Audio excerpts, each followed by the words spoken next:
Okay, so let's read problem 1.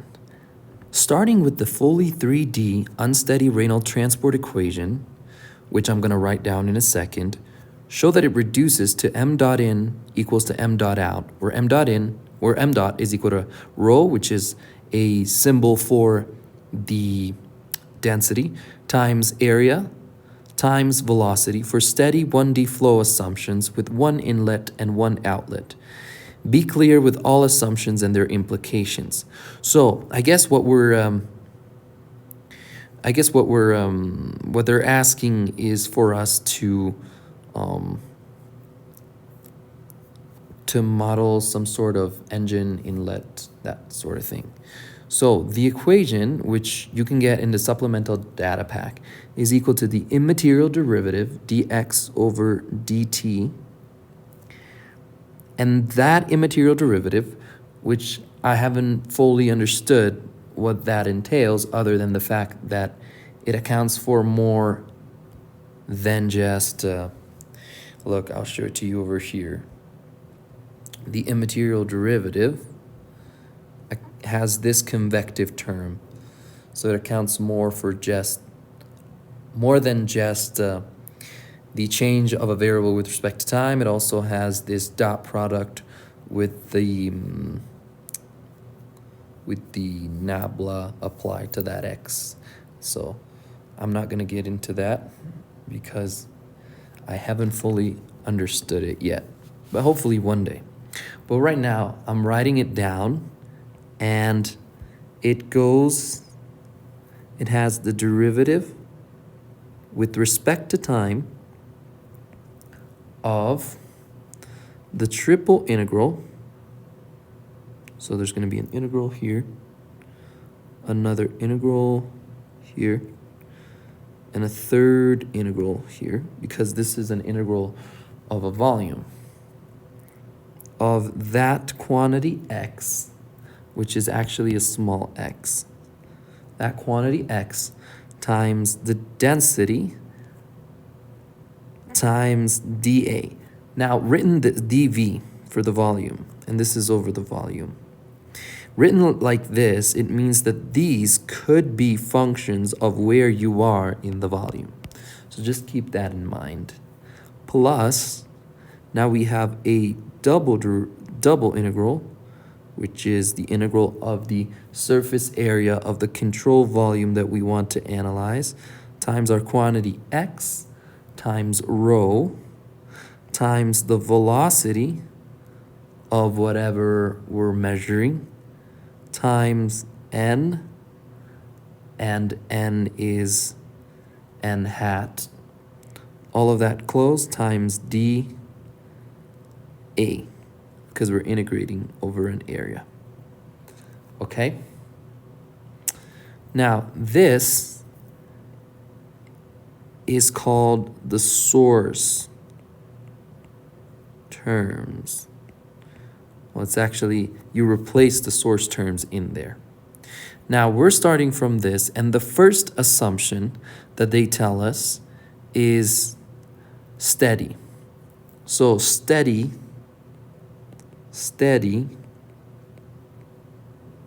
actually, I won't write it like this. I'll pick a color, and then I'll say, hey, look at this. This is going to be 0 for the steady assumption, steady. Now, show that this reduces to m dot. So we're doing our source terms, then you have to go to the supplemental data pack and say, since we're doing it for x, we're saying that our x is equal to m. And so the small x is equal to m to 1, because it's just going to be, I'll write it down for you guys. It's just going to be m divided by m, which is just going to be equal to 1. And then the immaterial derivative, dx over dt, the big dt, is equal to 0. So now I can write 0 equals to Now, I don't have the first term, but the second term, I can rewrite it. But now instead of x, I'm just going to put a 1. So I'm just going to have, and I'll write that 1 just so you see it. 1 times rho times v dot the unit vector n, which is perpendicular to the surface at any point. Now, we're going to use another assumption. And the assumption is that these are constant among the surface because our surface is perpendicular to the flow, and our flow is 1D, one-dimensional. So it can be described by a single value for each property. So if I take that out, actually before I do that, I need to do something else, which is kind of neat. So I'll show you what else you have to do before you do this. And that is, let me close this back.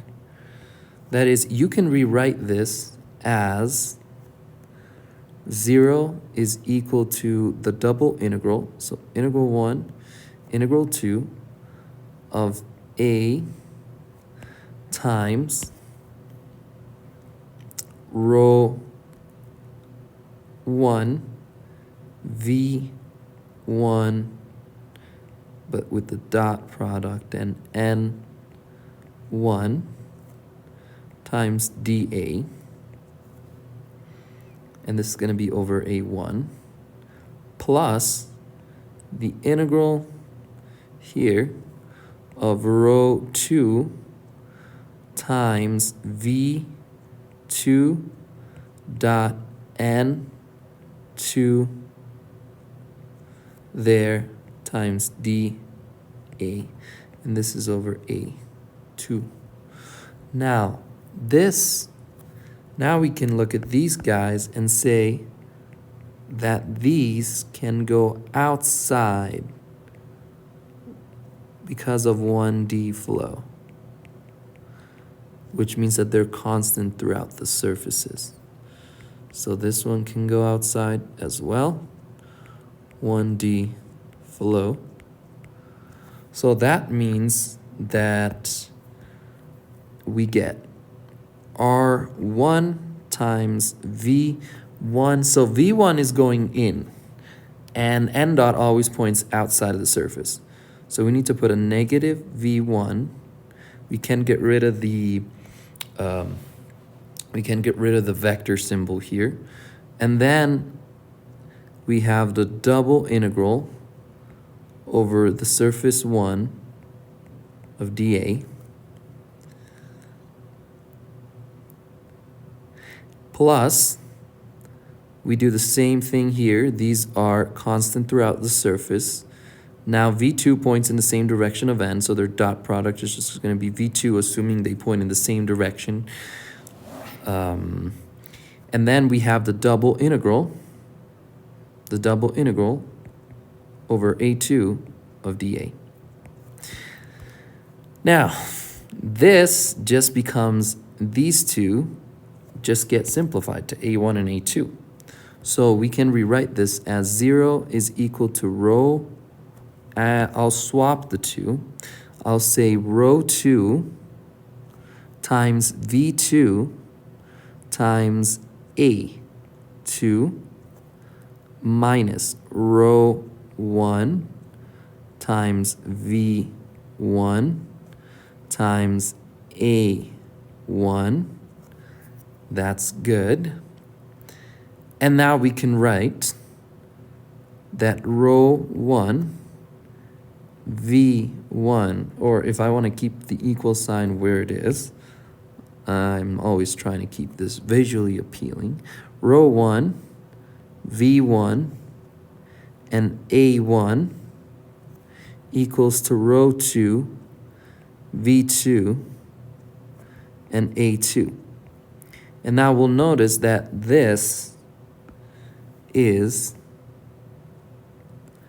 m dot 1, and this is m dot 2. So they said that we had to demonstrate this. And that's exactly what we have demonstrated with the process right here. And what were the assumptions? Steady, which we used. 1D flow assumption, which we used. Okay, see you in the next one.